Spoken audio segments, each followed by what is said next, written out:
What's good, y'all? I'm Jerry, about to check out 10 controversial WWE wrestlers nobody wanted back. This video is by WrestleLamia. One wrestler in particular that I can name off the top of my head would have to be Nia Jax, because Nia Jax is actually hated by the fans because her in-ring work. She's considered dangerous inside the ring and reckless because whoever her opponent is, somehow always gets hurt. And we got to see that over numerous time over the couple years, and I know she's definitely one person I could definitely say that nobody fan-wise wanted her back. She just came back at the Royal Rumble as a surprise entrant. So we about to hop into the video and see who else is on this list. Let's go. Now, the old expression, time heals all wounds, is especially the case when it comes to pro wrestling, specifically WWE. It's been rather common Hulk Hogan, another one, to rehire previously controversial figures and in turn give them a second chance. Some of the names on this list are undeniably problematic individuals, while some names on this list were controversial rehires due to their prior gimmick and presentation and clear lack of desire from fans to see them return. Join us now as WrestleLamia looks at 10 of the most controversial rehires in WWE history. Be sure to subscribe and hit that notification bell for daily wrestling videos, and follow us on Facebook for exclusive lists. Also check out our new channel, WrestleLamia Shorts.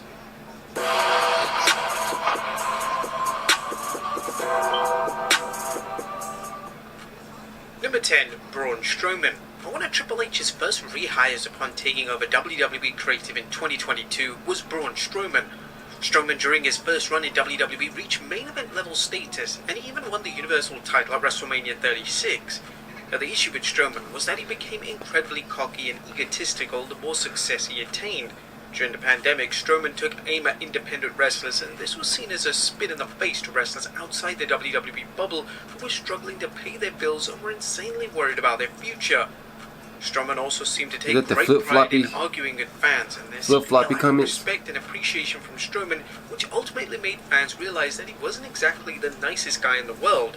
When Strowman returned to WWE, fans were willing to give him a second chance, but following he been doing this thing though. Strowman once again took aim at independent and smaller sized wrestlers.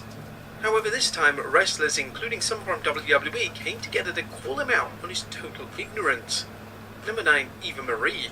Now, even though Eva Marie wasn't a problematic individual in the sense that she caused they hate it because she's not talented in the ring, she was a controversial rehire because WWE rehired Eva when it was clear that she was from a bygone era in WWE. During her inaugural WWE run, her in-ring work was heavily criticized. It was clear that Eva simply wasn't ready for the big time. As her first run was coming to an end in 2017, talents such as Sasha Banks, Bayley, Charlotte, and Becky Lynch were all having all-time classics and main-eventing pay-per-view events. But Eva's in-ring style simply wasn't appropriate for the time. In 2021, they re-debuted her, and fans instantly questioned what on earth they were thinking. From the moment she was wrestling again, it was clear that she had somehow regressed in the ring, and her matches made for lackluster viewing, to put it politely. She would eventually be released after just a few months, as WWE realized that a second run for her was a complete waste of money and resources. Number 8. Brian Kendrick. Following the 2022 Survivor Series War Games event, news surfaced that Brian Kendrick was a producer for the Ronda Rousey and Shotzi matchup. This lit social media ablaze, as Kendrick was an incredibly controversial figure and had been struggling to obtain bookings of any kind. The reason that Kendrick was and remains a rather disliked figure is because he previously said some rather distasteful comments relating to various tragedies. In prior comments, Kendrick had made remarks related to 9/11, Sandy Hook, and the Holocaust, and all these comments crossed the line. There was no defending them in any way, shape, or form. Kendrick has apologized for his past comments, but wrestling fans believe that the remarks were simply too disgusting to give Kendrick a prominent platform again. Number 7. Paul Heyman. When the news broke in 2001 that WWE hired Paul Heyman, fans were totally stunned. Heyman was previously the owner of ECW, but as ECW was facing financial difficulty in 2001, they got bought out. Didn't let the talent know the severity of ECW's problems, and when it closed, a lot of ECW talent had no idea it was going to happen. Heyman then joined WWE in a commentary role, and this was controversial not just because Heyman was on enemy territory, but ECW stars such as Tommy Dreamer believed that Heyman had let everyone down. Nevertheless, Heyman's work, specifically alongside Jim Ross, was universally acclaimed by fans. Some say that Heyman and JR are one of the greatest commentary duos of all time, and it's hard to disagree. Heyman has become a staple of WWE programming over the past decade, and his work alongside Brock Lesnar, CM Punk, and more recently Roman Reigns has cemented his work with Roman Reigns is just top notch.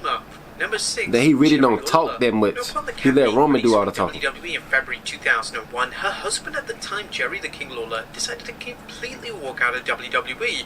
The problem from WWE side was that Lawler was a commentator for Raw and pay-per-view events. Look at this idiot. As previously mentioned, Paul Heyman would be introduced as Jim Ross's new commentary partner, and to say that his pairing was a vast improvement would be an understatement.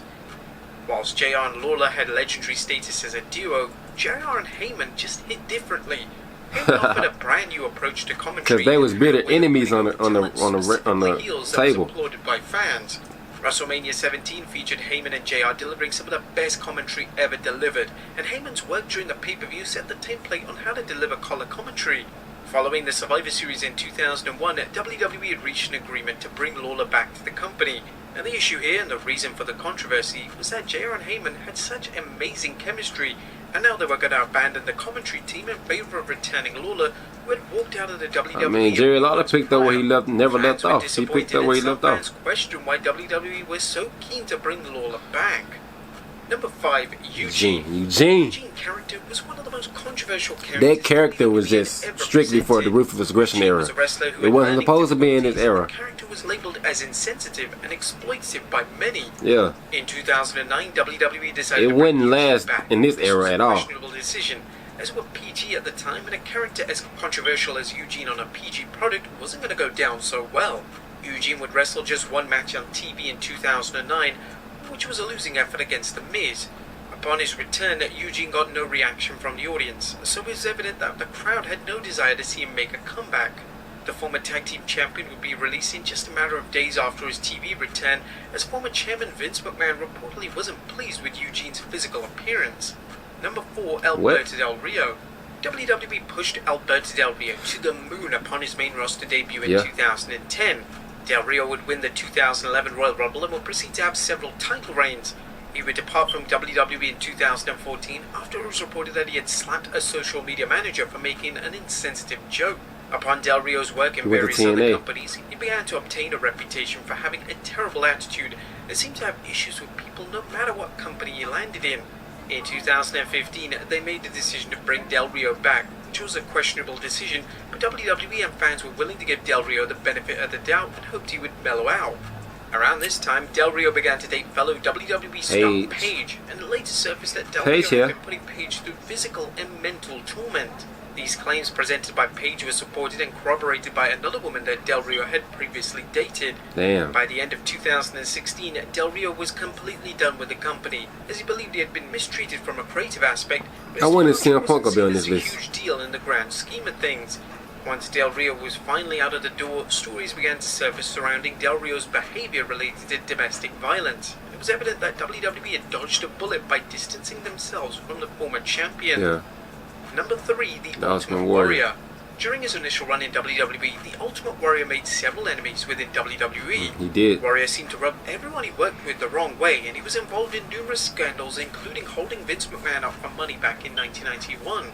Fast forward in 1996, Vince McMahon made the It's a good thing they made amends. He was able to come back. They clearly wanted Warrior to return as it's just unfortunate he died a couple days later. The next generation of talent, but similar issues surfaced within a few short months.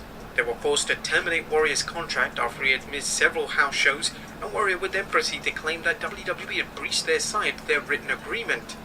This last run in the company would seriously damage the relationship between both WWE and the Warrior, and it wasn't until 2014 and the Warrior's induction into the Hall of Fame when both sides would let bygones be bygones.